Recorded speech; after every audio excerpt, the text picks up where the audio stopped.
उम्र ही निकल जाएगी, इनके पास समय ही नहीं है। इसलिए इन समस्त वेद पुराणों का सार बताइए कृपा करके। और हम थोड़ा सा भगवान की लीलाओं के बारे में जानना चाहते हैं। भगवान के लीला अवतारों का वर्णन कीजिए, भगवान के पुरुष अवतारों का वर्णन कीजिए। भगवान देवकी के गर्भ में क्यों आए, उन्होंने जन्म क्यों लिया? वो तो ऊपर से ही अपना सारा कार्य कर सकते हैं, देव असुर संहार का, ये बताइए। और अंत में जब भगवान अपने दरधाम को वापस चले जाते हैं, तब धर्म किसकी शरण ग्रहण किया हुआ है? तब सुखदेव सुत गोस्वामी ने मंगलाचरण आदि किया, जो हमने पहले सुन चुके हैं। और फिर उन्होंने कहा, आपने बहुत अच्छा प्रश्न किया। ये प्रश्न जो आपने किया, इससे मैं बहुत प्रसन्न हूं, क्योंकि वैष्णवों से वो अगर प्रश्न किया जाए, उस प्रश्न अगर भगवत संबंधी है, तो बहुत अधिक प्रसन्न हो जाते हैं। तो बोलते आपने ये प्रश्न करके मुझे बहुत प्रसन्न किया। क्यों? क्योंकि ये प्रश्न जो है भगवान के संबंध में है। मुनिया साधु पृष्ठो हम, हे मुनियो मैं बहुत प्रसन्न हुआ। बहुदार लोक मंगलम, क्योंकि आपने लोक मंगल के लिए प्रश्न पूछा। यत कृतार्थ कृष्ण संप्रश्नो येन आत्मा सुप्रसिद्धति, आपने जो ये प्रश्न पूछे हैं, बहुत इंपॉर्टेंट प्रश्न पूछे हैं, और वो भी भगवान संबंधी पूछे हैं, परम जीवों के कल्याण के लिए पूछे हैं। ऐसे प्रश्न पूछने से और सुनने वाला बताने वाला दोनों ही पूर्ण रूप से संतुष्ट हो जाते हैं। तो सुत गोस्वामी ने तो पहले उनको उत्साहित किया कि क्या बढ़िया प्रश्न आपने पूछे, हाँ, तब जाके उनको उत्तर सुनने में भी आनंद आएगा। अरे सही में हमने बढ़िया प्रश्न पूछा, सही में वक्ता जो है इस प्रश्न को देखकर के आनंदित हुए हैं। हाँ, और तब उन प्रश्नों का उत्तर देते हुए उन्होंने छठे श्लोक से, सातवें छठे श्लोक से उत्तर देना प्रारंभ किया। तो छठे श्लोक से कि क्या बताया, यू कैन टेल, इन 6 प्रश्नों के उत्तर कौन बता सकते हैं? द्वितीय अध्याय में बता तो सभी सकते हैं, कौन बताना चाहते हैं?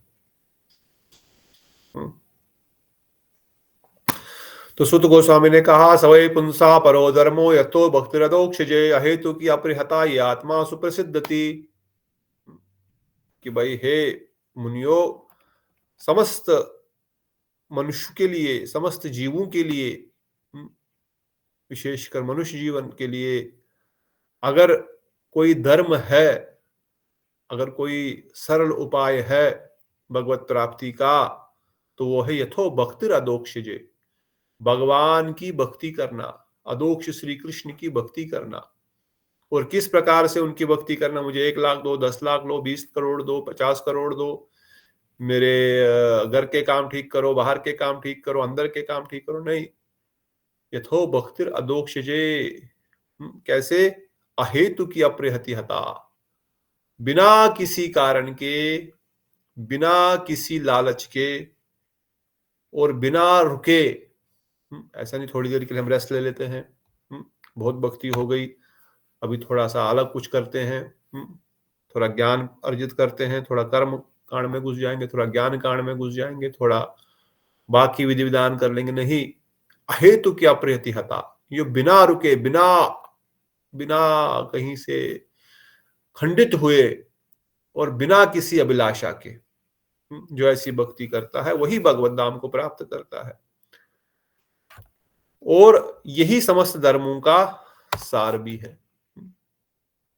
धर्म सुनिष्ठा पुंसाम विश्वक्सेन कथा यह नोपद यदा रतिम श्रम एव ही केवलम, अगर हमारा कार्य, हमारा एक्टिविटीज, हमारा सेवाएं, हमारा पढ़ना, हमारा लिखना भगवान की भक्ति को केंद्रित नहीं है, जो भी हम दिन भर सुबह से शाम तक काम करते हैं, अगर वो भगवान को केंद्रित नहीं है, भगवान की भक्ति के लिए नहीं है, तो कहते हैं श्रम एव ही केवलम, ये केवल यूजलेस काम है, इसका कोई लाभ नहीं होने वाला, ये ऐसा काम है।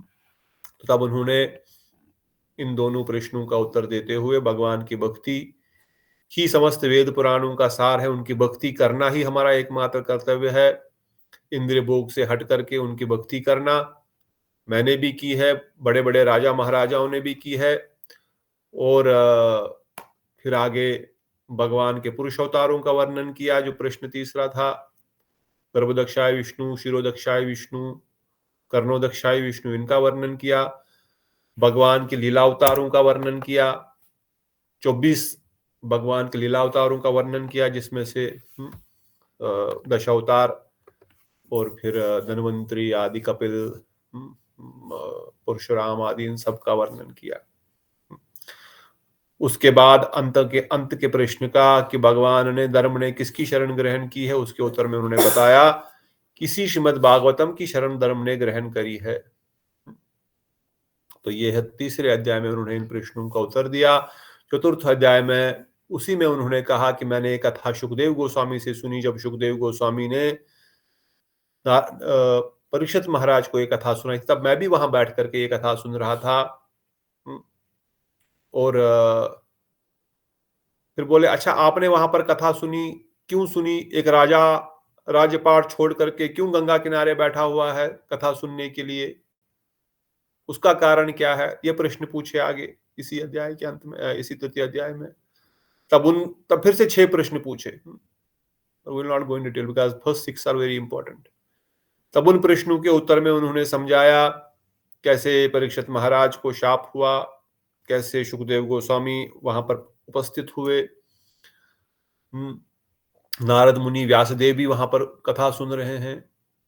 फिर बताया सुखदेव गोस्वामी ने भागवतम कहां से सुनी? बोले उन्होंने अपने पिता व्यासदेव से सुनी। तो व्यासदेव ने कहां से सुनी? वासुदेव को किसने बताया? फिर उन्होंने वेदव्यास मुनि का वर्णन किया, कैसे वेदव्यास मुनि ने सारे वेद पुराण लिखे, फिर असंतुष्ट थे, फिर अपने गुरुजी को आवाहन किया, उनको प्रार्थना किया, नारद मुनि को। फिर नारद मुनि वहां पर आए, नारद मुनि ने उनको बताया तुमने तो बहुत सारे ग्रंथ लिखे, पर जितने भी ग्रंथ आपने लिखे, ये ग्रंथ जो है ये कैसे प्रकार के ग्रंथ है? क्या बताया किस प्रकार के ग्रंथ है, ये किस प्रकार के धर्म ग्रंथ, किस प्रकार की इसमें लिखा गया है? प्रभु जी ये जितने भी हैं सब धर्म अर्थ कर्म मोक्ष, मतलब हिंदू धर्म का जो चार स्तंभ बोलेंगे उससे रिलेटेड है। ये इसमें माधुर्य रस या भगवान का प्रेम का वर्णन नहीं है। बहुत सुंदर। पर इन चारों को क्या बताया, इन ग्रंथों को क्या बताया? कर्मकांड से भी और गृहित बताया। बोला ये कैतव धर्म है, ये कैतव धर्म है, ये सब किसका स्थान है? विशेष स्थान दिया है इन सब धर्मों को पालन करने वालों के लिए। बोले जो धर्मकांड, कर्मकांड, ज्ञानकांड, धर्म अर्थ काम मोक्ष के पीछे लगे रहते हैं, वह कौवे के तीर्थ स्थान के समान है। अब इतना नीचे तो नहीं रुकना बताना चाहिए था। ये भी तो हमारे धर्म के ही अंग है। कौवे का तीर्थ स्थान क्यों भाई? क्योंकि कौवा केवल अपना भरण पोषण के लिए ही जिंदा रहता है, केवल उसको शरीर तक ही सीमित है। उसका तीर्थ स्थान है जहां गंदा है, जहां मरा हुआ चिड़िया, कुत्ता, बिल्ली कोई है, उसी को खाना, वही उसका तीर्थ स्थान है। क्यों? उसका लक्ष्य केवल अपने इंद्रिय भोग का है। इसलिए पहले ही बताया गया ये ग्रंथ निर्मत्सरा नाम, जिनको भगवत प्राप्ति करने की इच्छा उनके लिए है। आपको संसार में भी बहुत भोग करने की इच्छा है, संसार में भी चलाना चाहते हैं, तो गीता पढ़ लो, गीता के लिए भी है। गीता में भी बहुत अच्छी अच्छी शिक्षाएं भगवान ने दी है। भगवान ने कहा मेरे लिए करो जो करना है, भोग लगाओ, खाओ, सब करो, ठीक है। This is also good, you can do this also. This way नहीं हो रहा तुमसे कुछ, तो अपने कर्मों को मुझे अर्पण करो। कर्म अर्पण नहीं हो रहे तो कर्म फल थोड़ा सा मुझे दे दो, कुछ परसेंटेज अपनी सैलरी का डोनेट कर लो। उतना भी तुमसे नहीं हो रहा है तो कम से कम मुझे ध्यान में रखते हुए मेरे लिए कुछ सोच के कर लो इसको। भगवान ने बहुत सारे स्टेप्स दिए 11वें अध्याय में। If you can not do this, at least do this, at least do this, at least do this. इसलिए वो वहां पर हमको बहुत सारे फैसिलिटीज दिए गए हैं नियोफाइट्स के लिए, नए नए भक्तों के लिए, कि हाँ यहाँ पे तुम गीता पढ़ करके कम से कम किसी स्तर तक आ सकते हो। और हम सब लोग जानते हैं जहां गीता खत्म होती वहां भागवतम शुरू होता है, जहां भगवान ने कहा सर्वधर्माने परित्यज्य मामेकम शरणं व्रज अहम त्वां सर्व पापेभ्यो मोक्षयिष्यामि मा शुचः। तुम समस्त धर्मों को परित्याग करके मेरी भक्ति शुरू करो। और वहीं पर श्रीमद् भागवतम प्रारंभ हुआ। सुखदेव गोस्वामी का प्रथम श्लोक, प्रथम इंस्ट्रक्शन उनका है, सवै पुंसा परो धर्मो यथो भक्ति अदोक्षिजे। आप भक्ति अदोक्ष की करो बस, सवै पुंसा है, बाकी सब धर्मों को छोड़ दो, जो गीता में भगवान ने बताया, सर्वधर्मानि परित्यज्य मामेकम शरणं व्रज। और यहां पे बताया सवै पुंसा परो धर्म, बाकी सब धर्मों का सार यही है, मतलब बाकी सब कुछ करने की आवश्यकता नहीं है तुमको, एक ही चीज करने की आवश्यकता है, वो है मेरी भक्ति। यही वही एक करने की आवश्यकता है। क्या? अहेतु क्या प्रियता, बिना किसी कारण के, बिना कुछ मांगे, बिना कुछ सोचे, बिना कुछ रुके झुके, बिना इंटरप्ट हुए मेरी भक्ति करते रहो, बाकी सब मैं संभालूंगा, क्योंकि गीता में भी मैंने प्रॉमिस किया है, योगक्षेम वहाम्यहम्, जो शरणागत है मैं उसका योगक्षेम वहन करता हूं। पर शरणागति मन से, हृदय से, वचनों से लेनी पड़ेगी, तब जाके भगवान वहन करेंगे, अवश्य करेंगे, करते हैं, प्रमाण है हजारों इसके। तो इसलिए नारद मुनि ने कहा, आपने क्या लिखा, बहुत अच्छा लिखा, अलग अलग जीवों के अधिकार के अनुसार, परंतु संतुष्ट कैसे होंगे जब तक आप भगवान की लीला कथा नहीं लिखोगे, जो भी पुष्पा दीदी बताए। फिर उनको शिक्षा दिया कैसे लिखना है, क्या लिखना है, नारद मुनि और वेदव्यास ने बताया। फिर उन्होंने अपना जीवन वृत्तांत बताया वेदव्यास मुनि को, कि कैसे मैं दासी पुत्र था, कैसे वैष्णव की कृपा से मैं भक्त बना, उसका वर्णन किया डिटेल में, हमने पहले सुन चुके हैं 2 बार, इसलिए ज्यादा डिटेल में नहीं जाएंगे। ये तो प्रथम सिकंद में ही हम हमेशा ही अटके रहेंगे। ऑल प्रथम सिकंद का प्रथम इज वेरी इंपॉर्टेंट, ये पूरा सार भी है एक प्रकार से, और बहुत सारी शिक्षाएं इसमें है। अपना जीवन का वृत्तांत बताया, वैष्णव सेवा का महत्व बताया, बड़ा दुर्लभ है वैष्णव सेवा, इसको अवश्य किसी भी हालत में जैसा मौका मिले करना चाहिए। जैसे भागवत महाराज जी आए हुए हैं, कुछ वैष्णव से सब लोग से, परसों महाराज जी बता रहे थे कि भाई अब पता नहीं, मेरा शरीर इतना ठीक नहीं है, अब मैं I don't think I will be able to come in future.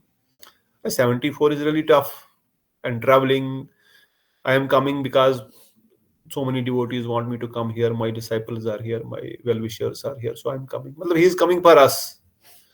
Otherwise उनके घर में पूरी फैसिलिटी है, बढ़िया कमरा है, बढ़िया वॉशरूम है, सब कुछ है, आंख बंद करके भी अपने घर में जहां आदमी रहता है वॉशरूम में जा सकता है, कहीं भी जा सकता है आंख बंद करके, क्योंकि इतनी बार आदत हो गई होती है, सभी जगह पता है कौन सी चीज कहां पर पड़ी हुई सब पता है। बट स्टिल यहाँ वहां लोगों के घरों में रहना, या फिर कहीं प्रचार के लिए जाना, फिर कथा के लिए जाना, शरीर साथ नहीं दे रहा है, तो it is tough, but still they are coming, but then there is a limit. जैसे बताया, श्याम रानी दीदी is not travelling any more, from 2-3 years she is not travelling at all, now she is in US, Miami में उन्होंने जो centre बनाया, जो मठ बनाया, वहीं पर रहती है, वहीं पर कथा कीर्तन करती है, कथा कीर्तन श्रवण निरंतर चल रहा है।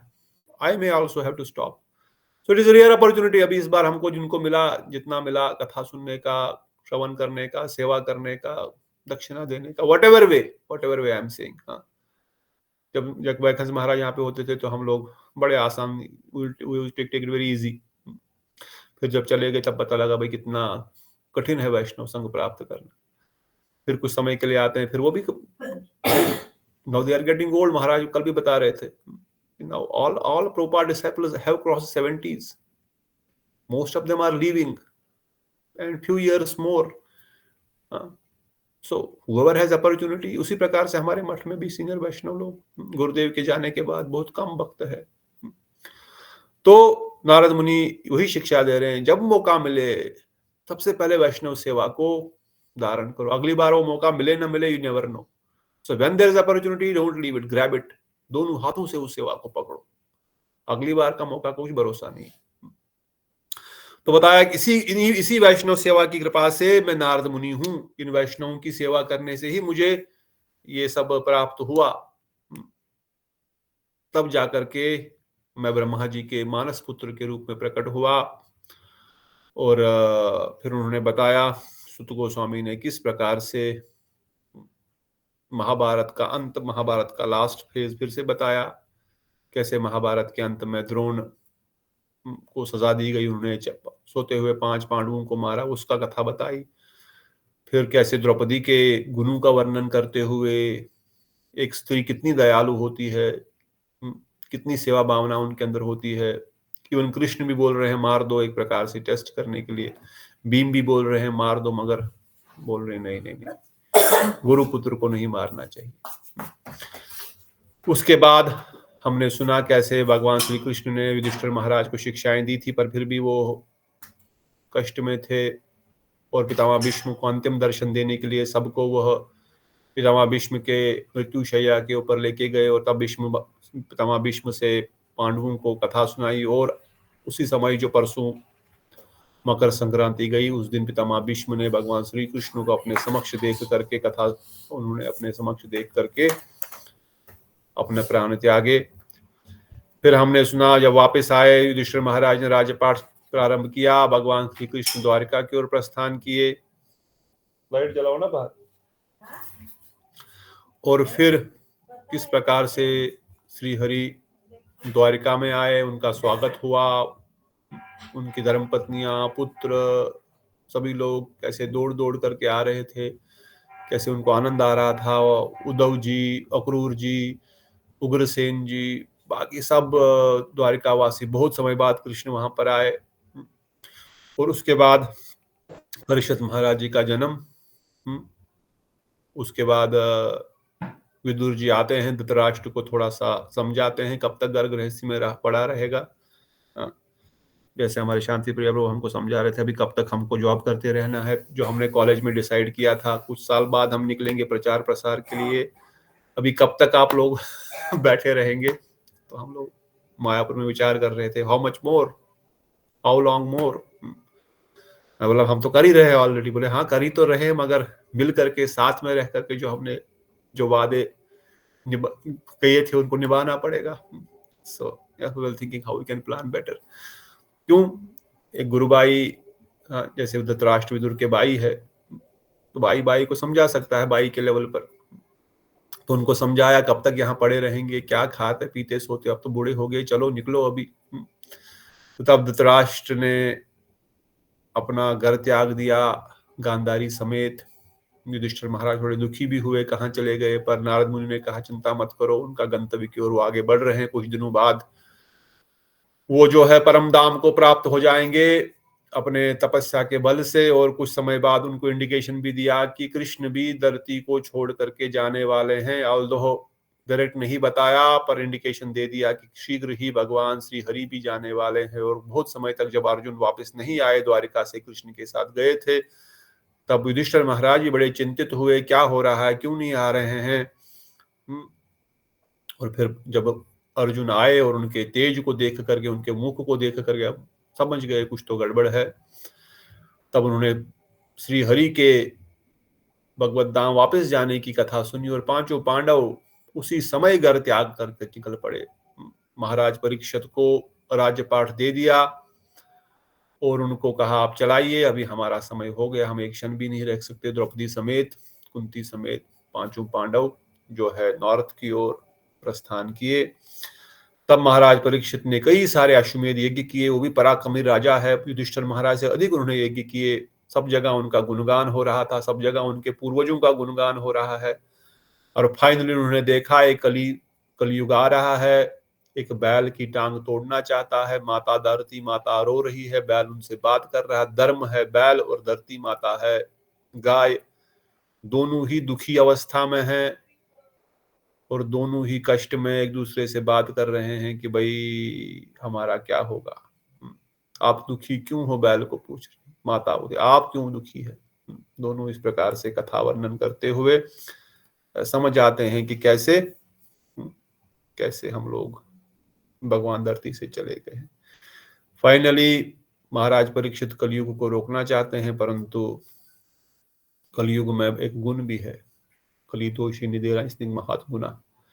इसमें महाराज परीक्षित चाहे तो उनको अवश्य ही खदेड़ सकते हैं, परंतु इसके गुण को स्वीकार करते हुए कलयुग आते हैं। परीक्षित महाराज को श्रृंगी ऋषि से शाप मिलता है और तब वह सब कुछ त्याग करके गंगा किनारे बैठे हुए हैं। तब सुखदेव गोस्वामी वहां पर आ जाते हैं और उनसे वो प्रश्न पूछते हैं। तो यहाँ से द्वितीय सिकंद प्रारंभ होता है, ऑल्दो हमने प्रथम सिकंद में ही समय निकाल दिया। तो द्वितीय सिकंद में हम लोग अगेन दूसरे चैप्टर फर्स्ट चैप्टर का सार सुनने का प्रयत्न करेंगे और द्वितीय स्कंद में हम लोग हमने क्या सुना वही सुनेंगे। महाराज जी आ रहे हैं, मैं महाराज जी को प्रणाम करता हूँ, फिर आगे बढ़ते हैं। महाराज जी यहाँ तो नहीं बैठेंगे शायद। हरे कृष्ण महाराज जी धन्यवाद।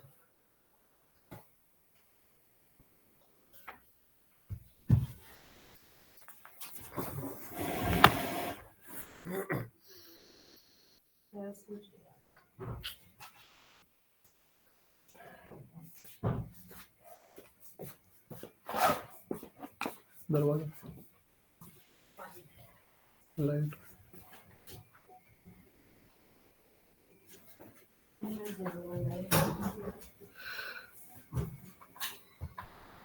देखो पानी कम चाहिए। महाराज जी बहुत थक गए आज। महाराज सुबह तो नहीं, दोपहर में नहीं गए थे डॉक्टर से चेकअप के लिए और उन्होंने पूरा दिन वहां थक गए महाराज। आज महाराज अभी वापस आ रहे हैं, just now entering. He is very tired so he will take some rest. So हम लोग आगे बढ़ते हैं। तो यहाँ पर प्रथम सिकंद पूर्ण होता है। प्रथम सिकंद के अंतिम अध्याय सुखदेव गोस्वामी वहां पर आ गए और सुखदेव गोस्वामी को प्रणाम आदि करने के बाद, मेरी आवाज आ रही है? हाँ जी प्रभु जी आ रही है। मुझे लगा ये डेटाबेस क्यों नहीं चल रहा है, तो मेरी शायद आवाज नहीं आ रही है। Something is wrong with the database. This third party cookie is blocked. Who has blocked it? Cookies. Okay, let us try. Okay, अगर I don't know ये वीडियो की आवाज आ रही है क्या? जो वीडियो चल रहा है इसकी आवाज किसी को सुनाई देती है? नहीं प्रभु जी। नहीं प्रभु जी। Okay, let me check. I thought we'll do something different. We'll try to sing these shloks in a proper meter, proper manner, along with somebody who is reciting these shloks very well. But I don't know whether it is possible to. प्रभु जी एक बार फिर ना, I think आ रही होगी शायद, एक बार फिर से try करते हैं। ओके, एक बार फिर से ट्राई करते हैं। शुभम प्रभु बोल रहे हैं।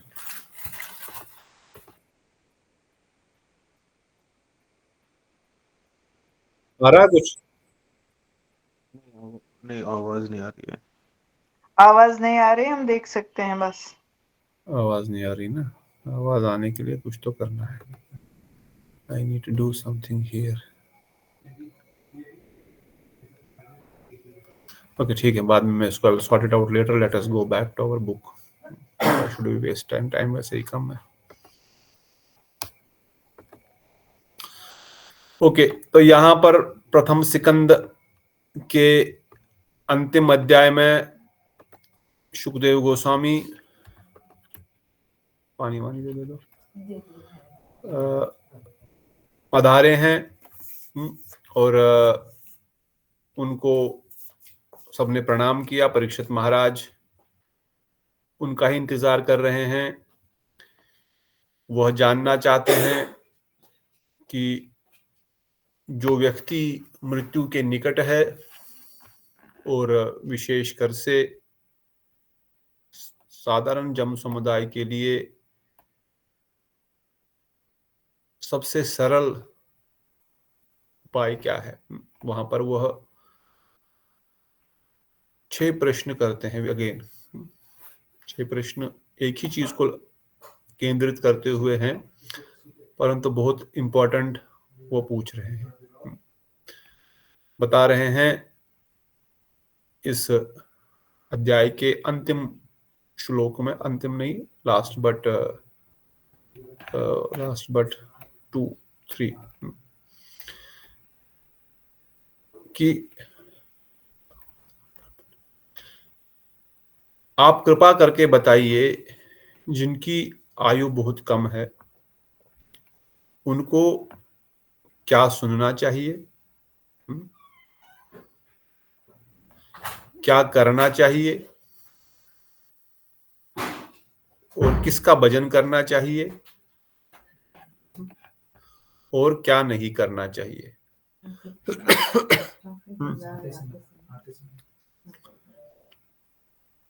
कहते हैं ब्राह्मण, आपका दर्शन अत्यंत दुर्लभ है, क्योंकि जितनी देर में एक गाय दूही जाती है, आप उतनी ही देर में गृहस्थियों के घर पर नहीं रुकते। आप बहुत कम समय तक रुकते हैं, पर आप कृपा करके यहाँ पर आए हैं। मेरा आपसे एक प्रश्न है कि ये प्रश्न है यहाँ पर, यत इच्छेन्द्र व्ययम जयतम यत कृतव्यम नर्भ प्रभु तम विरातम भजनीयम वहा भूया यद विप्रेम। साथ ही कृपा पूर्वक ये बतलाइए कि मनुष्य मात्र के लिए क्या करना आवश्यक है, अर्थात किसका श्रवण करना चाहिए, किसका जप करना चाहिए, किसका स्मरण करना चाहिए, किसका भजन करें और क्या क्या नहीं करना चाहिए। ये श्लोक संख्या 38 एंड 37। आप योगियों में परम गुरु है, आप सब कुछ जानने वाले, इसलिए मैं आपसे परम सिद्धि के स्वरूप और साधन के संबंध में प्रश्न कर रहा हूं। जो पुरुष मरणासन है और सिद्धि प्राप्ति के विषय में सब प्रकार से क्या करना चाहिए। So this is the question. ये प्रथम सिकंद यहां पर खत्म होता है और वहीं पर द्वितीय सिकंद प्रारंभ होता है। द्वितीय सिकंद के प्रारंभ में सुखदेव गोस्वामी ने इन प्रश्नों को उत्तर देना प्रारंभ किया। प्रश्न क्या है? जिस व्यक्ति की मृत्यु निकट है, तो वर्णन करते हम सबकी मृत्यु निकट है,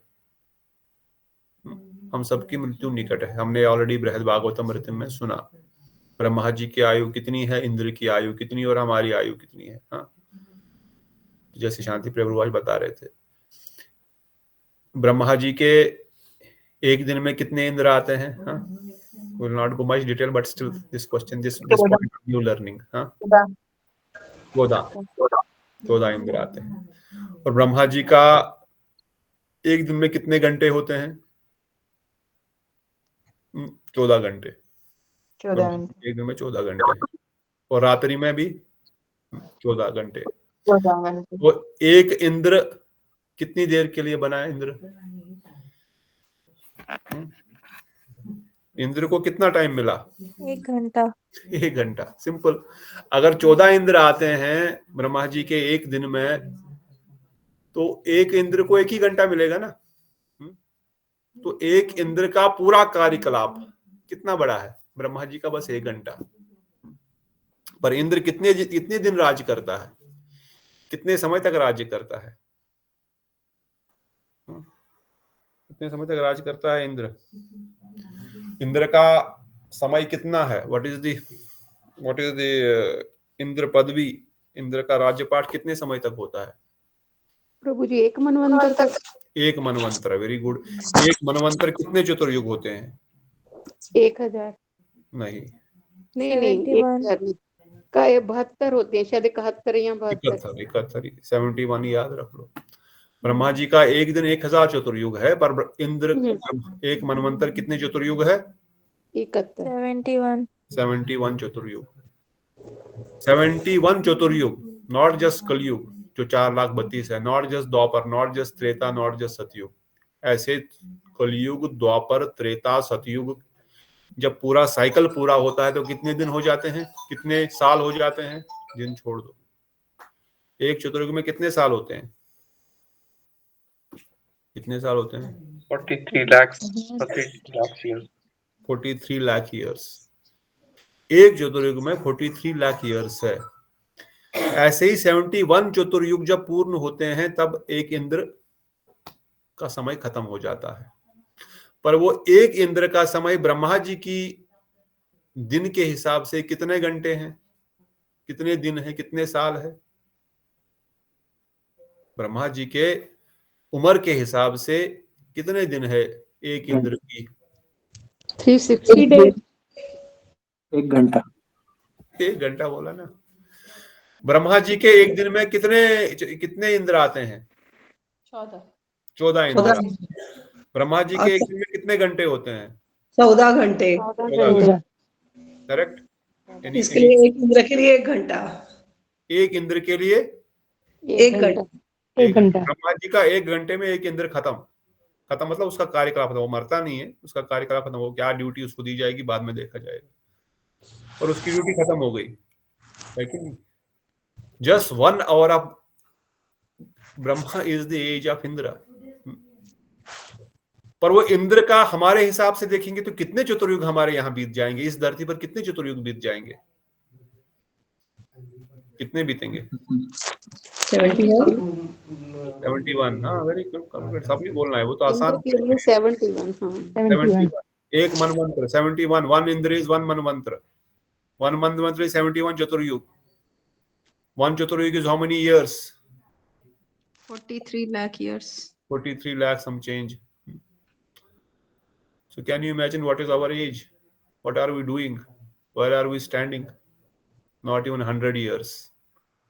Not even 200, not even 1000, not even 10,000, 1 lakh, 2 lakh, 10 lakh नहीं, 20 लाख नहीं, 30 लाख, 40 लाख, 50 लाख, 60 लाख नहीं, 43 lakh years is just 1 चतुर्युगा। परंतु वो ब्रह्मा जी का बस 1 घंटा है। और ब्रह्मा जी की आयु 100 साल, 1 साल में 360 दिन। और वह ब्रह्मा जी की आयु भगवान विष्णु के टाइम से अगर कैलकुलेट किया जाए तो हाउ मच इज इट? कितना है? Any idea? भगवान विष्णु जब देखते हैं ब्रह्मा जी की आयु कितनी बनाई है मैंने, कितनी आयु दी है ब्रह्मा जी को उन्होंने? 100 साल दिया है। But when you calculate in the Vaikuntha that time, how long is that time? When you are calculating Indra from Earth perspective, it is 71 Chaturyuga. When you are calculating Indra from Brahma's perspective, just 1 hour. See the difference? वो middle में है, समझो स्वर्ग लोक में इंद्र है। धरती से कंपेयर कर रहे हैं तो बहुत बड़ी आयु, 71 चतुर्युग, बाप रे बाप, इतनी सारी। ब्रह्मा जी की आयु, ब्रह्मा जी के टाइम से कंपेयर कर रहे हैं तो बस 1 घंटा, वहां पे 1 ही घंटा हो गया, इंद्र खत्म, दूसरा इंद्र आया। ब्रह्मा के एक दिन में 14 इंद्र आकर के चले गए, ब्रह्मा जी का भी दिन ही चल रहा है, दिन ही खत्म नहीं हुआ उनका। रात्रि आएगी तो फिर भी वहां वो भी इतनी बड़ी ही होगी। मतलब ब्रह्मा जी ने इंद्र को बनाया 1 घंटे का पोस्ट, जाओ 1 घंटे ये काम करके आ जाओ। आपको 1 घंटे का लेबर मिलता है ना यूएस में, बाकी जगह ओवरली लेबर होती है ना। हाँ, 1 घंटे billing, 1 hourly billing. Indra is doing overly billing to Brahma ji. प्रभु जी, जब ब्रह्मा जी के रात्रि होती है 14, फिर वो और आते हैं इंद्र 14 भी? रात्रि में तो कुछ भी नहीं है, रात्रि में तो सो जाएंगे, वो अच्छा, सोएंगे सारे तो सो थोड़ी जाएंगे। करेंगे, ठीक है। सब खत्म, बू और वहा सब फिनिश। वो तो रेस्ट करेंगे ना, वो तो सो गए। अब वो जब वो सोएगा तो कैसे काम किसी को देगा, कैसे किसी का काम देखेंगे? So when you compare Indra का उम्र विद ब्रह्मा जी, तो इतनी छोटी सी, बस 1 घंटा उम्र, मतलब उसका राजपाठ। Again when you compare with earth, too big. पर ब्रह्मा जी का आयु 1000 चतुर्युग, एक ही दिन, और एक रात्रि 1000 चतुर्युग, then 360 days, then 100 years, too big. तो मुझे कुछ खिलाओ ना, कुछ तो खाओ, थोड़ा सा। दीदी तो इधर ही कथा में वेट करेगी। तो अब ब्रह्मा जी की आयु अगर भगवान विष्णु के समय से कंपेयर किए जाएंगे तो भगवान विष्णु का एक श्वास है बस। Can you imagine? उन्होंने एक श्वास लिया, हजारों ब्रह्मांड प्रकट हुए, ब्रह्मा प्रकट हुए, खत्म हो गए। तो कितना मेहनत कर रहे हैं हम लोग। तो इसीलिए शुकदेव गोस्वामी को बड़ा विशेष प्रश्न यहाँ पर परीक्षित महाराज पूछ रहे हैं। आप कृपया करके बताइए, जिनकी आयु कम है, हमारी आयु कम है कि ज्यादा है? कम है, बहुत। Again to understand what is our age, जिसके लिए हम इतने सारे प्लान बना रहे हैं। जब ब्रह्मा जी 1 घंटे में खत्म हो रहे हैं, ब्रह्मा जी एक श्वास में उनका कार्यकलाप खत्म हो रहा है, और इंद्र का केवल 1 घंटे में उनका सारा कार्यकलाप खत्म हो रहा है। तो व्हाट इज अवर पोजीशन? वो चींटियों को देखते हैं शाम को, सुबह खत्म। हमको लगता है, उनको लगता है हमने बहुत मेहनत की, हमने बहुत बड़ा मिट्टी का ढेर बनाया। तो थोड़ा सा some logic, some understanding, something we have to tell our mind every day. अरे भाई क्या कर रहा है तू, किसके लिए कर रहा है, किस चीज में तू लगा हुआ है दिन रात, किस चीज में लगा हुआ है तू दिन रात, किसके लिए तू इतना प्रयत्न कर रहा है, किस चीज के, तुम्हारी आयु ही कितनी है भाई। इसलिए सुखदेव गोस्वामी बता रहे हैं, महाराज परीक्षित ने, गुरुदेव वर्णन करते हैं इस सार में, इन summary Gurudev is saying, what is saying, कि परीक्षित महाराज ने यह प्रश्न, बड़ा विशेष प्रश्न पूछा कि जिस व्यक्ति की मृत्यु निकट हो, हमारी मृत्यु निकट है, 100 साल is nothing and nobody knows 100 साल भी है कि नहीं है, उनको क्या कर्तव्य है, उनको क्या करना चाहिए, what should they do every day, what should they do. अब वो बोलेंगे ये करो, पर वो देन अगेन अनदर क्वेश्चन वो पूछ रहे हैं, स्पष्ट पूछ रहे हैं, क्लियर बताओ क्या करना चाहिए। तो जनरिक हो गया, अब जनरिक नहीं पूछ रहा हूं मैं, जनरिक क्वेश्चन तो मैं पूछूंगा तो वेद पुराण बहुत सारे आंसर देंगे, no I don't want generic answers, I want specific answers. What do you mean by specific answer, he saying कृपया करके बताइए उनको किसका श्रवण करना चाहिए, उनको जिससे उनका परम हित हो सके, जो हमने ऊपर भी सुना, किसका श्रवण करना चाहिए, किसका कीर्तन करना चाहिए, समझे नहीं, उनको क्या करना चाहिए, क्या नहीं करना चाहिए।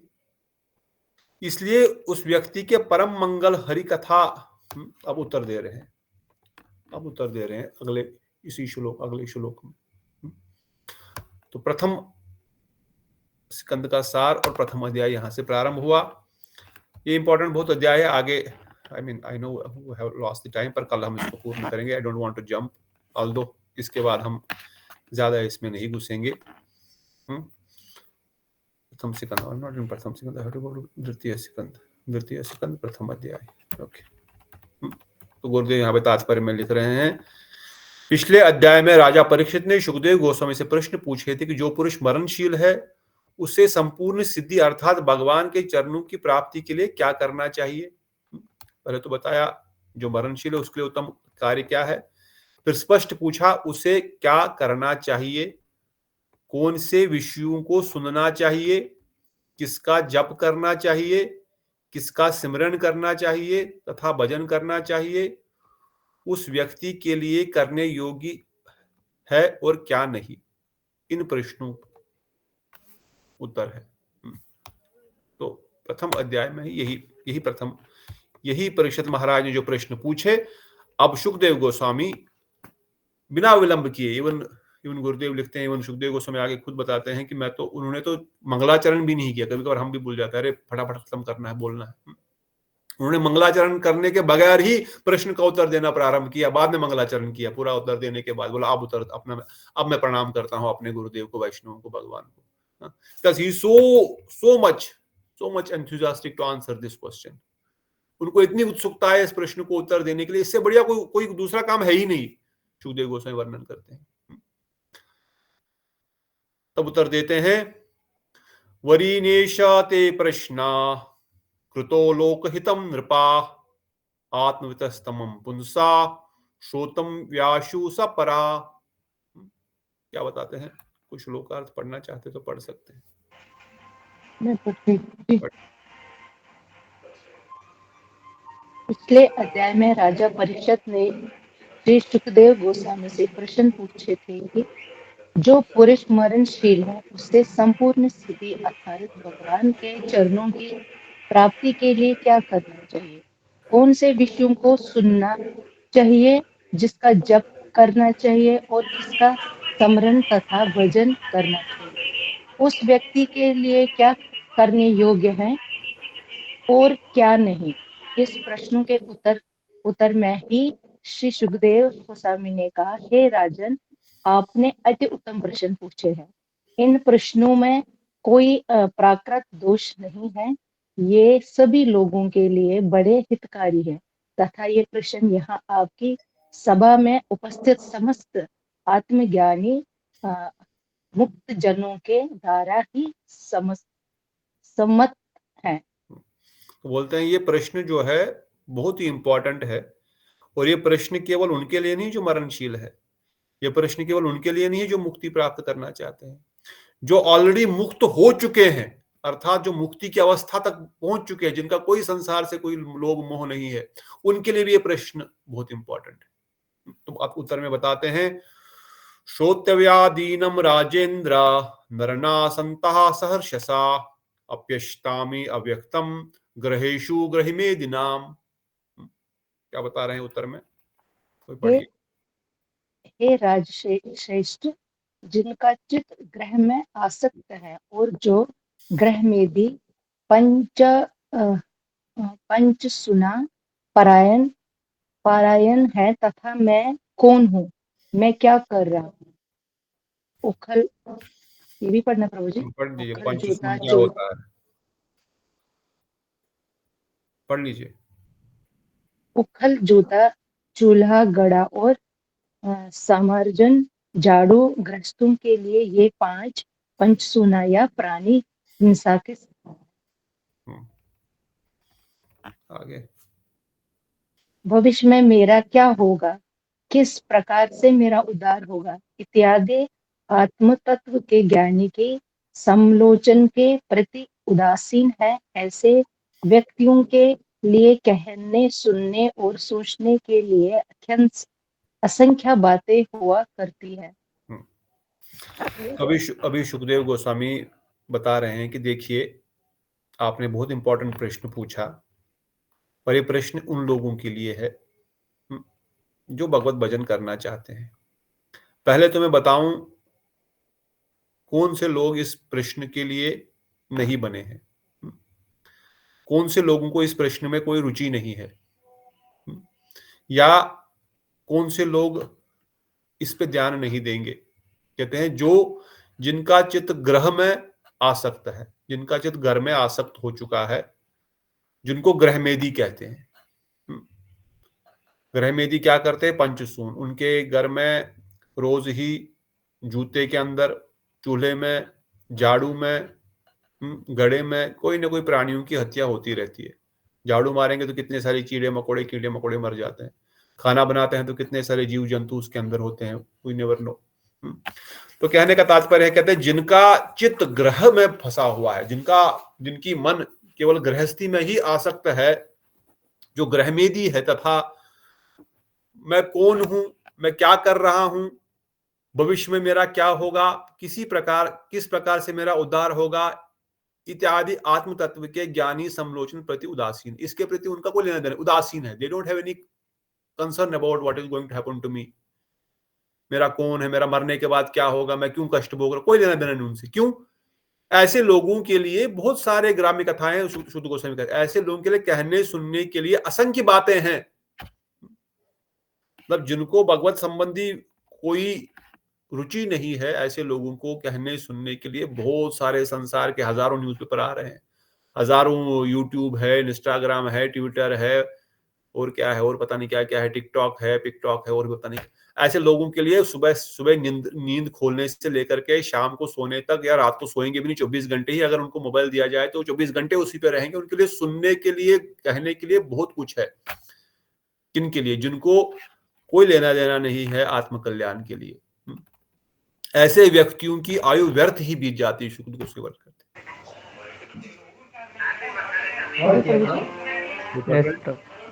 ऐसे व्यक्तियों की आयु व्यर्थ ही बीत जाती है, उनकी रात नींद और प्रतिक्रिया स्त्री संग में तथा दिन अर्थ संग्रह की चेष्टा में और इसके द्वारा कुटुंबियों के भरण पोषण रूप कार्यों में समाप्त हो जाता है। तो ये जो व्यक्ति केवल अपने भोग के लिए जिंदा रह रहे हैं, उनके लिए तो हजारों बातें हैं, हजारों स्टोरीज है, हजारों काम है करने के लिए संसार में। टीवी से लेकर के, जो भी पिक्चर से लेकर के, ग्राम्य कथा से लेकर के, बहुत कुछ है उनके लिए, जिनको अपने आत्म कल्याण के लिए कोई चिंता नहीं है। और ऐसे व्यक्ति क्या करते हैं, उनकी वो व्यर्थ है, उनका जीवन ही व्यर्थ है। सुखदेव गोस्वामी वर्णन कर रहे हैं, वो यहाँ धरती पर बोझ है, दे आर यूजलेस। व्हाई? क्योंकि उनको तो पता ही नहीं हम आए किस लिए। वो तो आगे कुछ कुत्ता बिल्ली भी आ रहा है, वो भी आ रहे हैं, खत्म हो जाएंगे, वो भी चले जाएंगे। अगेन कोई शरीर ले लेंगे, फिर से वहां पर अपना जीवन बीतेंगे, फिर से खाएंगे सोएंगे, बस यही करेंगे। इसलिए कहते हैं ऐसे व्यक्तियों की आयु व्यर्थ ही बीती जा रही है। They are wasting their time like that only, uselessly. क्या करते हैं, कहते हैं रात में वो सोते रहेंगे, या स्त्री संग में लगे रहेंगे, पुरुष संग में लगे रहेंगे। अच्छा, बोलते चलो ठीक है, रात में सो रहे हैं, ये सब गलत काम, या स्त्री संग कर रहे हैं, ठीक है, वो कर रहे हैं, तो क्या दिन में फिर भजन करेंगे? बोलते दिन में भजन नहीं करेंगे। दिन में क्या करेंगे फिर? दिन में क्या करेंगे? कुटुंबियों का भरण पोषण। भरण पोषण, वो अर्थ संग्रह करेंगे। कैसे मैं जॉब करूं, कैसे ज्यादा पैसे कमाऊं, कैसे ज्यादा लेके आऊं, कैसे मैं और बिजनेस बढ़ाऊं, और इसके द्वारा मैं अर्थ अधिक पैसा कमाऊं। अर्थ संग्रह की चेष्टाएं होंगी, नहीं तो अर्थ संग्रह होगा और उस समय अपने कुटुंब का भरण पोषण कार्य में समाप्त होता जाएगा। अच्छा, पूछा गया तो ठीक है, पर छुट्टी वाले दिन क्या करेंगे फिर? सुखदेव गोस्वामी बड़ा स्पष्ट बता रहे हैं। अच्छा ठीक है, दिन भर काम कर दिया, रात भर ये सोए, स्त्री संग किए, पर छुट्टी भी तो मिलती होगी ना इनको कभी ऑफिस वापस में, उस दिन क्या करेंगे? उस दिन क्या करेंगे? अब हम श्लोक में नहीं पढ़ेंगे, कोई पढ़ना चाहता है अर्थ तो पढ़ेंगे, ये 3-4 श्लोक पढ़ेंगे, उसके बाद हम विल मूव फास्ट। देह स्त्री और पुत्र आदि आत्मा के उस सोने के समान है जो काल के साथ युद्ध करने की इच्छा करते हैं, परंतु वास्तव में ये सब अन्य नित्य ही है। पिता पितामह सभी काल के द्वारा विनाश को प्राप्त होते हैं। इस प्रकार अपने पूर्व आत्मीय जनों की देह का विनाश देखकर भी स्त्री पुत्र देहादि अस्त वस्तुओं में आसक्त व्यक्तियों को इन सब का विनाश दिखलाई नहीं देता, अर्थात वे विनाश के कारणों को जानकर ही अपने भगवत विमुक्ताओं को त्याग नहीं पाते। तो कहते हैं क्यों? अब इन लोगों ने क्या करके रखा हुआ है, इन ग्रह मेदियों ने अपने आसपास, यहाँ पे बताया गया, तेषाम प्रोक्त निधनम देहापाल कल्ताद, उन्होंने पुत्र परिवार की एक आर्मी खड़ी करके रखी है अपने आसपास। अपनी आर्मी किस लिए खड़ी करके रखी है? अपनी रक्षा के लिए नहीं, वो आर्मी उन्होंने अपने आप को मारने के लिए खड़ी करके रखी है।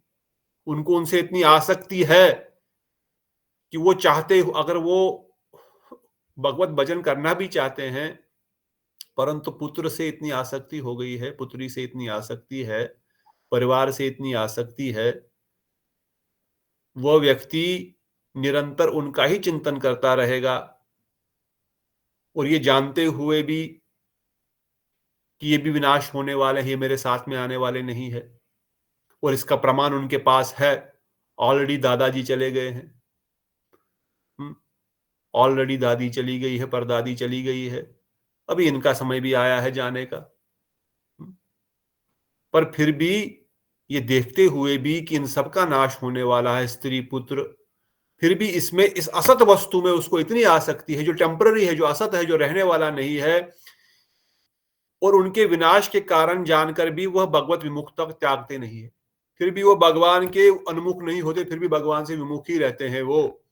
इसलिए बताते हैं, तस्माद भारत सर्वात्मा भगवान ईश्वरो हरि श्रोतव्यम कीर्तिवश्चम संव्यर्थम छिंदबायम।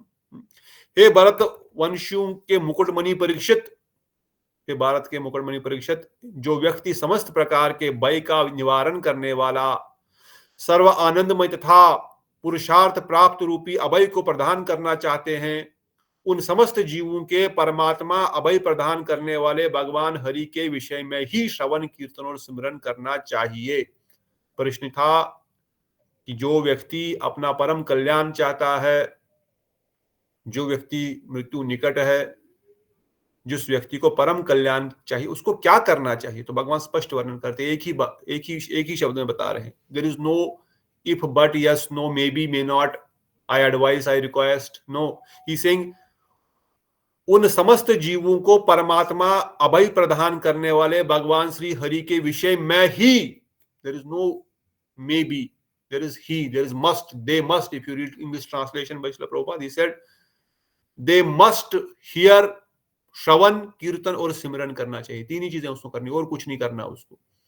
जिसको भगवत प्राप्ति करनी है, उसको निरंतर भगवान का श्रवण कीर्तन सिमरन ही करना है, और कुछ नहीं करना दूसरा कार्य, और दूसरा कार्य करेगा ही नहीं।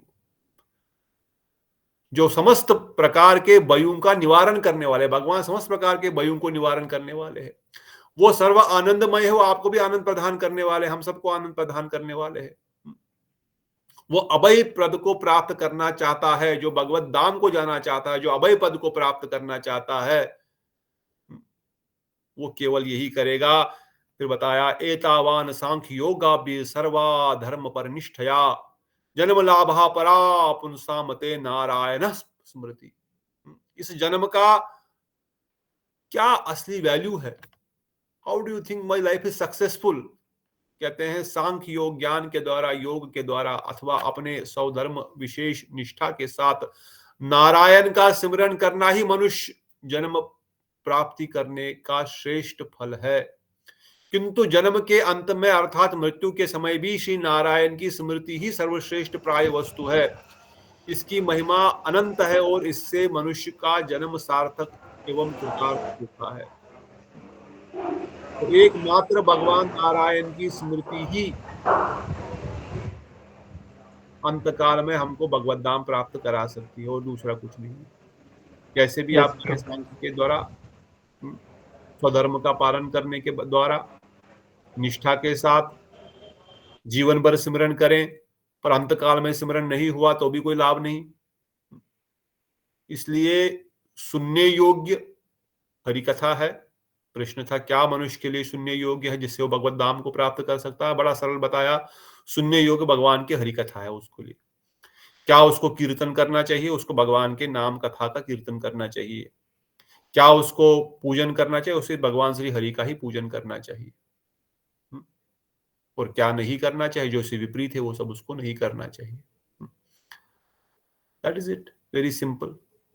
आगे बता रहे हैं किस प्रकार से वो सिमरन कर सकता है, किस प्रकार से अलग अलग विधि विधान वहां बताएंगे। अभी इस अध्याय में हम कल इसको पूर्ण करेंगे फटाफट और तृतीय अध्याय में भी प्रवेश करेंगे, क्योंकि आगे हमको ज्यादा इसमें टेक्निकल कुछ नहीं है। आगे बताएंगे किस प्रकार से वह ध्यान कर सकता है, किस प्रकार से वह यम नियम आसन प्राणायाम ध्यान धारणा समाधि की अवस्था में पहुंच सकता है, किस प्रकार से भगवान को हर जगह देख सकता है, हर वस्तु में देख सकता है, और किस प्रकार वो मुक्त अवस्था को प्राप्त कर सकता है। कहते हे राजन, जो मुनि विधि निषेध से अतीत होकर सांख्य और योग शास्त्र के प्राप्त होने वाले गुण निर्गुणता का परित्याग करके वास्तविक निर्गुणता में स्थित रहते हैं, अर्थात मुक्त हो जाते हैं, वे भी भगवान के गुण कीर्तन का निरंतर आनंद प्रदान करते हैं। अर्थात जिन्होंने निर्विशेष ब्रह्म को प्राप्त किया हुआ है, जिन्होंने मुक्त अवस्था को प्राप्त किया हुआ है, जो ये नहीं कि भाई हम लोग खाली हम जैसे बद्धजीव नहीं, जिनके पास कुछ भी नहीं, जिनको न ज्ञान है न ध्यान है न साधना, कुछ भी नहीं, ऐसा नहीं बोल रहे। सुखदेव वर्णन करते हैं जो मुनि विधि निषेध के ऊपर उठ चुके हैं, जो शास्त्र प्राप्त होने गुण निर्गुणता के ऊपर उठ चुके हैं, जो भगवान जो मुक्त अवस्था में स्थापित है, वो ऋषिगण भी भगवान का गुण कीर्तन निरंतर आनंद प्रदान करते हैं। वो लोग भी भगवान का कीर्तन सुनने में, उनकी कथा सुनने में बड़ा आनंद प्रदान करते हैं। उनको भी बड़ा आनंद मिलता है भगवान की कथा कीर्तन सुनने में। इसलिए हे परीक्षित, इस भागवत नामक पुराण में भगवान के विषय सन्निष्ठ है, अथवा साक्षात भगवान के श्री मुख से निकली हुई वाणी होने के कारण इसका नाम भागवत है। क्योंकि अभी भागवत सुनाने वाले हैं, इसलिए बता रहे हैं ये भागवतम स्वयं भगवान के द्वारा भगवान की वाणी है। ये भागवत पुराण समस्त उपनिषदों का रस सार है, साधारण सार नहीं, रस सार गुरुदेव प्रयोग करते हैं। ये रस देने वाला है, इसलिए निर्विशेष ब्रह्मवादी भी, मुक्तिवादी भी सर्वोत्तम अवस्था को प्राप्त करने के बाद भी इस भागवतम रूपी कथा का अमृत पान कर रहे हैं। यह अनादि काल से ही सिद्ध है, ये पहले से ही सिद्ध है। इसको कोई अलग से कोई हमको कोई ऐसा कोई सर के बल बैठ करके या कुछ ऐसा सिद्धि प्राप्त करने के लिए एक टांग पे खड़ा होकर करना पड़े। ये ऑलरेडी सिद्ध है, ये ग्रंथ या ये कथाएं मेरे पिता वेदव्यास ने इस जगत में प्रकाशित किया है। ये पुराण परम ब्रह्म समान है, स्वयं भगवान के समान है। द्वापर युग की समाप्ति पर मैंने अपने पिता कृष्ण द्वैपायन से इसको अध्ययन किया था, क्योंकि यह इसके तात्पर्य स्वयं ही अपने बुद्धि बल से हृदयंगम नहीं किया जा सकता। बहुत इंपॉर्टेंट बता रहे हैं, खुद के बल से इसको नहीं समझा जा सकता। अपने बुद्धि से, अपने बल से श्रीमद् भागवतम समझो यह असंभव है। इसलिए क्या करना पड़ेगा, जिन वैष्णवों ने इसको लिखा है और जिन आचार्यों ने चक्रवर्ती ठाकुर पाद की जो टीका है उसके द्वारा भागवतम को समझना पड़ेगा, जीव गोस्वामी पाद की टीका के द्वारा भागवतम को समझना पड़ेगा। अपने मन से नहीं समझेंगे इसको हम। वो क्या बता रहे हैं इस श्लोक के अर्थ में, वो क्या बताना चाहते हैं, इसका तात्पर्य क्या है, और हम तो कुछ भी अर्थ निकाल सकते हैं। इसलिए गुरुजनों द्वारा लिखित ये श्रीमद् भागवतम, सुखदेव गोस्वामी वर्णन करते हैं, इवन मैं भी ब्रह्म अवस्था में था, मैं भी निर्विशेष शून्यवाद को पार करके मुक्ति अवस्था को प्राप्त कर लिया था, परंतु मेरा चित्त निर्गुण ब्रह्म विशेष भावना से मग्न रहता था, तथापि उत्तम श्लोक में भगवान की लीलाओं के द्वारा मेरा चित्त आकर्षित हो उठा। अपनी बात ही करके देखो, मैं ही नहीं बता रहा हूं कि बाकी सब मुनियों ने सुना वो आगे बढ़ गए, नहीं, इवन मैं खुद भी परम ब्रह्म में लीन हूं, पर मैं भी इस भागवतम की कथा को सुन करके, इनके श्लोकों को सुन करके आकर्षित हो गया। इसलिए हे राजन, आप में से महापुरुष श्री कृष्ण को प्राप्त करने की योग्यता है, इसलिए मैं आपको समक्ष इस भागवतम शास्त्र का वर्णन कर रहा हूं। ये महापुराण सभी के लिए परम साधन भी है और परम साध्य भी है। जिसकी किसी प्रति श्रद्धा है, जिसकी इसके प्रति श्रद्धा होती है, उसके हृदय में भगवान मुकुंद प्रति शीघ्र ही प्रेम उदित कर जाते हैं। जिसको श्रद्धा है इसमें, उसके हृदय में भगवान खुद आकर के बैठ करके प्रेम उदित करते हैं। और सुखदेव गोस्वामी आगे बहुत कुछ वर्णन करते हैं। सुखदेव गोस्वामी वर्णन करते हैं कि भाई भगवान तो आकर के उसके हृदय में सफाई करना प्रारंभ करते हैं, वो झाड़ू पोछे वाले का काम करते हैं। उसके हृदय को पहले साफ करते हैं, जिसका हृदय साफ नहीं उसके हृदय को पहले साफ करते हैं। जिसका हृदय ऑलरेडी साफ है उसके हृदय में आकर के बैठ जाते हैं कथा सुनने के लिए। जिसका नहीं है उसको उसके अंदर आकर के झाड़ू पोछा, मतलब उसके हृदय को पहले साफ करेंगे फिर उसमें बैठ जाते हैं। तो ये साध्य भी है, ये साधन भी है। साध्य मतलब हमारे सफाई का कर रहा है हृदय की, और साध्य मतलब इसको जो लोग सफाई कर चुके हैं वो इसको सुन करके आंखों से अश्रु विसर्जन करेंगे, इसका रसास्वादन करते करते परम आनंद को प्राप्त करेंगे। इस प्रकार से सुखदेव गोस्वामी ने इस भागवतम ग्रंथ के माध्यम से परीक्षित महाराज को अभी शिक्षा दी। उन्होंने कहा था मरणशील व्यक्ति, आगे सुखदेव गोस्वामी वर्णन करते हैं, अरे महाराज आपके पास तो 7 दिन है। महाराज खटवांग ने तो के पास तो केवल एक मुहूर्त था, केवल एक मुहूर्त था उनके पास। आप क्यों घबरा रहे हैं? आपकी मृत्यु तो आ ही नहीं सकती। अगर आपकी मृत्यु 7 दिन से पहले आ गई तो महाराज श्रृंगी ऋषि का शाप तो फेल हो जाएगा। इसलिए आपको तो गारंटी है आपकी मृत्यु 7 दिन से पहले आ ही नहीं सकती। आपकी मृत्यु तो तक्षक नाग से ही होनी, क्योंकि आपको शाप लगा है, और 7 दिन बाद ही होनी, इससे पहले तो हो ही नहीं सकती आपकी मृत्यु। इसलिए व्हाई आर यू वरीड? आपके पास तो बहुत समय है। महाराज खटवांग के पास तो एक ही मुहूर्त था, पर उन्होंने भी भगवत प्राप्ति की केवल एक मुहूर्त में। तो चाहे हमारे पास 7 दिन है, चाहे एक मुहूर्त है, चाहे 7 साल है, चाहे 70 साल है, अल्टीमेटली सुखदेव गोस्वामी वर्णन कर रहे हैं, गुरुदेव वर्णन करते हैं, चक्रवर्ती ठाकुर पाद लिखते हैं, श्रवणम कीर्तनम स्मरणम, निरंतर हरि कथा का श्रवण, नाम जप का कीर्तन, जप और सिमरन, ये बहुत आवश्यक है। तो यही इस द्वितीय अध्याय का सार है। आगे थोड़ा सा हम सुनेंगे किस कैसे सिमरन, कैसे ध्यान धारणा होती है। Although we are not following Sankhya yoga, पर फिर भी हाई लेवल पर थोड़ा सा हम सुनेंगे। तो यहाँ पर रुकते हैं। कोई प्रश्न किसी का है या कोई कमेंट कोई ऐड करना चाहते हैं तो कुछ अपना पॉइंट बता सकते हैं, किसी व्यक्ति का कोई भी पॉइंट? ठीक है, अगर कोई प्रश्न नहीं है तो हम यहाँ पर रुकेंगे।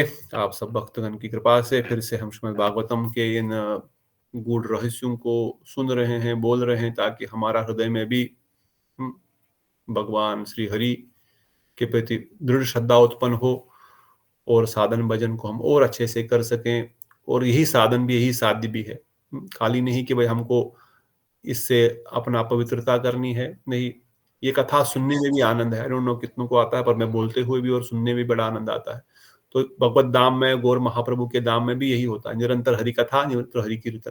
तो यहाँ पर भी अगर यही निरंतर चलता रहे तो बस यही वैकुंठ है, यही महाश्वेताश्वर द्वीप, यही मायापुर है, यही वृंदावन है।